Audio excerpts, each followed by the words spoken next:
Bismillahirrahmanirrahim. Kepada Datuk Seri Panglima Shafie Apdal, saya ada berita tidak baik untuk anda.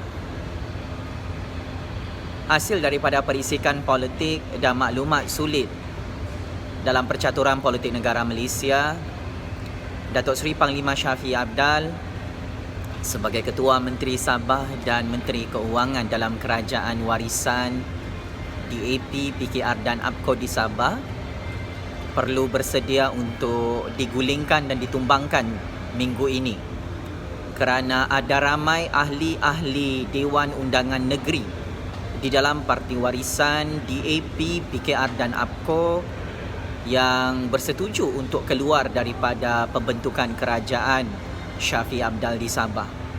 Dan paling dahsyat, ada lebih kurang 5 ahli parlimen dan 15 ahli DUN di dalam kerajaan Shafie Apdal akan melompat untuk menyertai Gabungan Perikatan Nasional dan parti-parti tempatan Sabah.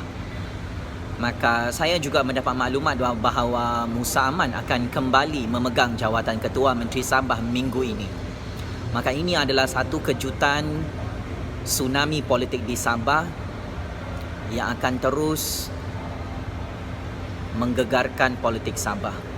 Maka legasi politik Shafie Apdal yang cuba melawan politik Malaya dan politik yang dicatur oleh tangan-tangan gaib politik di dalam Malaysia, maka legasi politik Shafie Apdal juga senasib hancur seperti legasi politik Tun Mustafa di dalam USNO yang tumbang berpuluh-puluh tahun yang lalu sehingga sekarang.